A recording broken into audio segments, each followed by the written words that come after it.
Assalamualaikum warahmatullahi wabarakatuh. Kami dari kelompok 4 akan mempresentasikan mengenai mengenal APBN.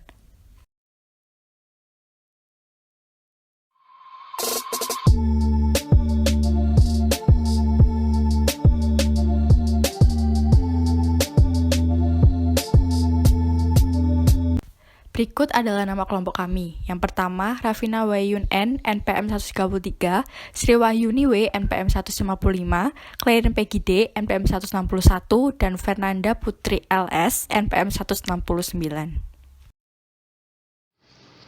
Definisi anggaran pendapatan dan belanja negara atau APBN.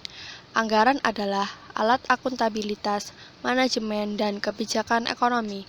Sebagai instrumen kebijakan ekonomi, anggaran berfungsi untuk mewujudkan pertumbuhan dan stabilitas perekonomian serta pemerataan pendapatan dalam rangka mencapai tujuan bernegara.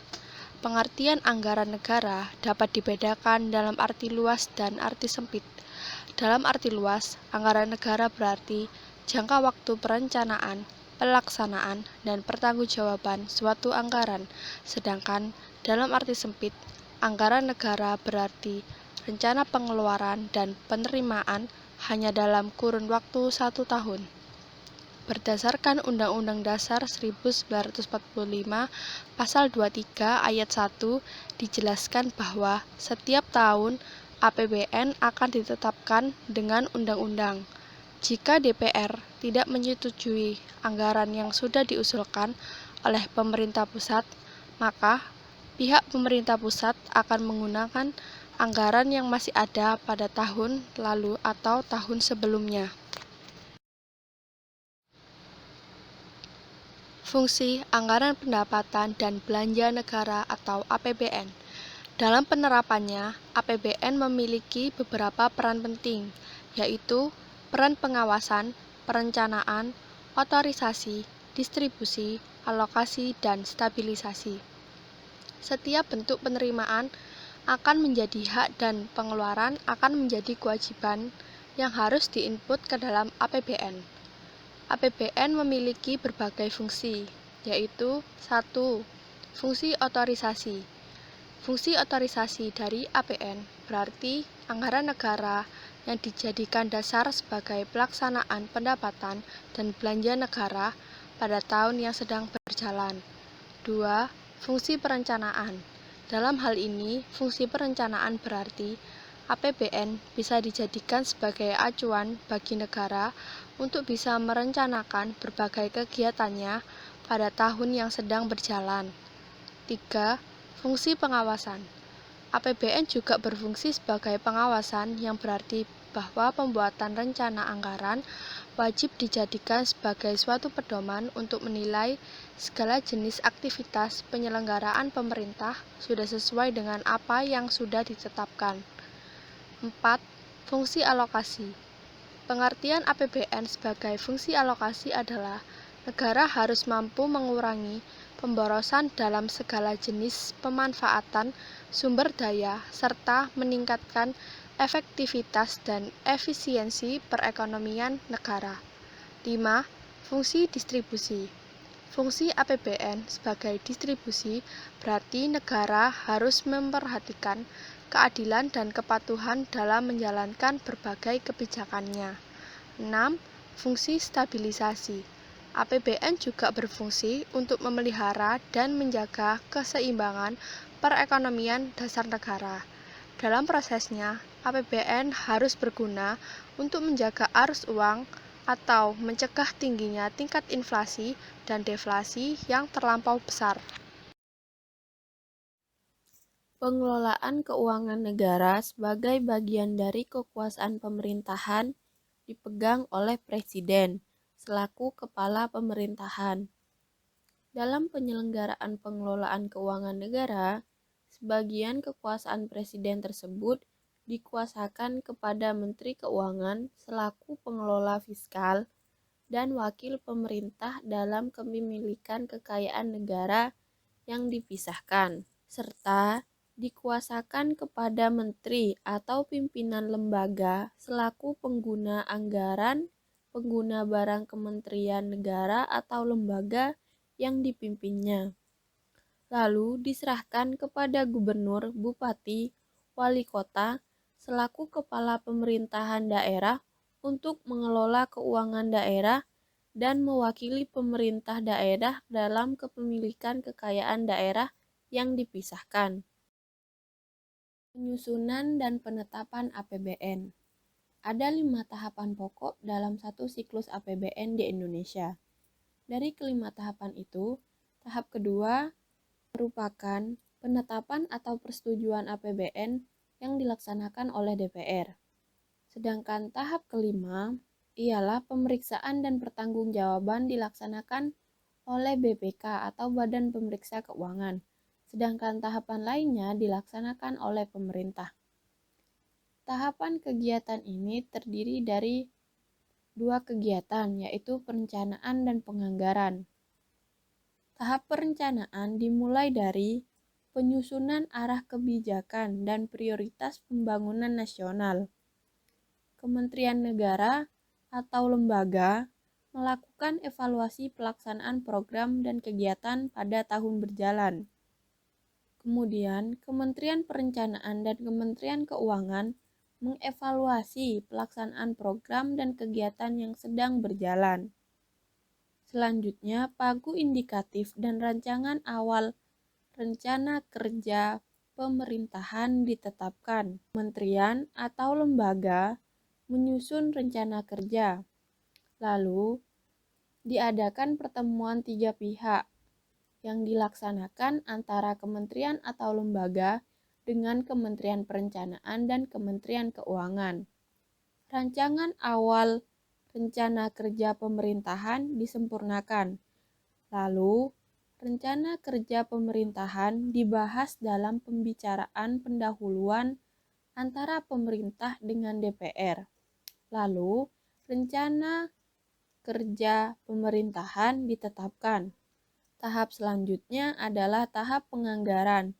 Tahap penganggaran ini dimulai dari penyusunan kapasitas fiskal yang menjadi bahan penetapan pagu indikatif.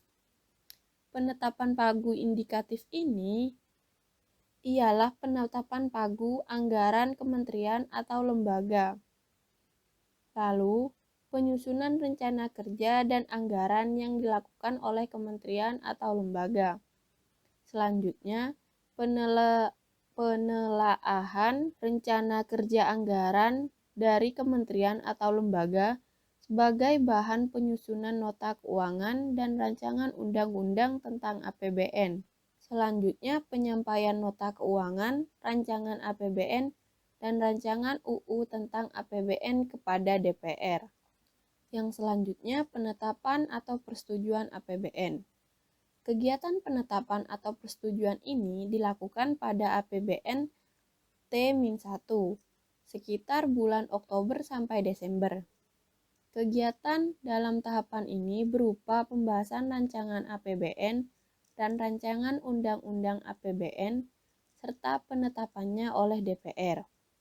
Selanjutnya, berdasarkan persetujuan DPR, rancangan UU APBN ditetapkan menjadi Undang-Undang APBN. Penetapan UU APBN ini diikuti dengan penetapan Kepres mengenai rincian APBN sebagai lampiran UU APBN dimaksud. Saya Klein Pigidianita, NPM 161, akan melanjutkan presentasi mengenai struktur APBN.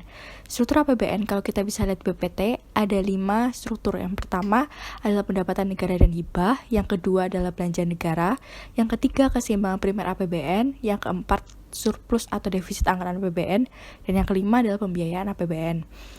Yang pertama, pendapatan negara dan hibah merupakan suatu penambahan nilai kekayaan bersih di dalam sebuah negara. Nah, sumber pendapatan negara itu ada 2, melalui penerimaan pajak dan penerimaan negara bukan pajak atau PNBP. Nah, di sini penerimaan pajak itu dapat diterima dari pendapatan pajak dalam negeri dan pendapatan pajak perdagangan internasional. Nah, sedangkan penerimaan negara bukan pajak itu menyerupai penerimaan sumber daya alam, pendapatan laba BUMN, pendapatan badan layanan umum, pendapatan negara bukan pajak lainnya. Selanjutnya adalah belanja negara. Belanja negara merupakan pengurangan nilai kekayaan bersih dari sebuah negara oleh pemerintahan dalam periode tertentu. Nah, di sini ada list yang termasuk dalam belanja negara, yaitu belanja pegawai, belanja barang, belanja modal, belanja bunga dan pinjaman, subsidi, belanja hibah, belanja bantuan sosial, dan belanja lain-lain. Kemudian ada keseimbangan primer APBN. Nah, keseimbangan primer merupakan jumlah pendapatan negara dikurangi belanja negara di luar pembayaran utang, bunga. Pemerintah dianggap berhasil jika pendapatan negara lebih besar dibandingkan belanja negara. Selanjutnya adalah surplus atau defisit anggaran APBN. Surplus anggaran merupakan keadaan di mana pendapatan negara lebih besar dibanding belanja negara. Sedangkan defisit anggaran merupakan kebalikan dari surplus, yaitu belanja negara lebih besar dibandingkan pendapatan negara. Kemudian yang terakhir adalah pembiayaan APBN. Pembiayaan adalah setiap penerimaan yang wajib untuk dibayarkan kembali, penerimaan kembali atas pengeluaran tahun-tahun anggaran sebelumnya, serta pengeluaran yang akan diterima kembali baik pada tahun anggaran yang bersangkutan maupun tahun-tahun anggaran berikutnya. Selanjutnya adalah pelaksanaan dan perubahan APBN. Setelah APBN ditetapkan secara terperinci dengan undang-undang, maka pelaksanaannya diatur lebih lanjut dengan keputusan Presiden sebagai pedoman bagi kementerian negara atau lembaga dalam pelaksanaan anggaran.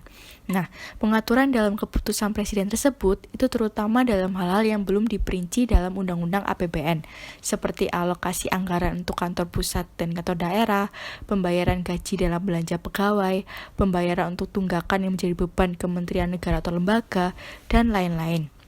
Kemudian, pemerintah pusat dan pemerintah daerah menyampaikan laporan realisasi semester pertama kepada DPR atau DPRD pada akhir Juli tahun anggaran yang bersangkutan untuk memberikan informasi mengenai perkembangan pelaksanaan APBN. Laporan realisasi tersebut akan menjadi bahan evaluasi pelaksanaan APBN semester pertama dan penyesuaian atau perubahan APBN pada semester berikutnya.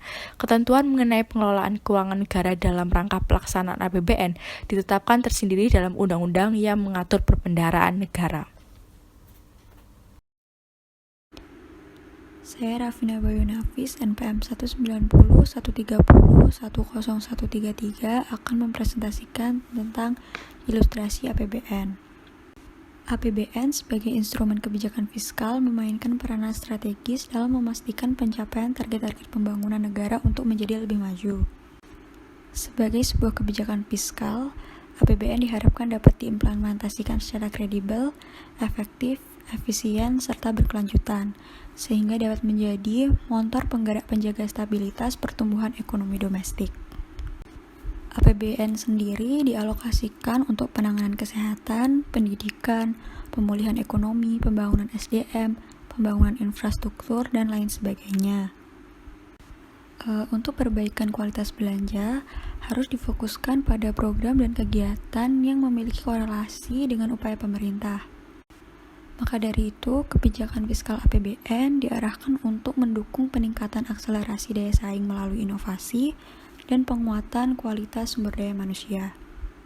Untuk mewujudkan tujuan tersebut, pemerintah menempuh 3 strategi kebijakan fiskal. Yaitu yang pertama, memobilisasi pendapatan negara untuk menarik investasi dan mendorong daya saing. Yang kedua, kebijakan belanja negara yang berkualitas dalam mendukung program-program prioritas. Serta yang terakhir, pembiayaan yang kreatif dan mitigasi risiko. Kualitas SDM sendiri bisa menjadi kunci bagi pertumbuhan ekonomi. Human Capital Theory menjelaskan bahwa peningkatan kualitas pendidikan merupakan investasi keterampilan yang dapat meningkatkan produktivitas pekerja. Studi tersebut menunjukkan adanya dampak yang sangat kuat dari perubahan pendidikan terhadap pertumbuhan ekonomi. Terima kasih.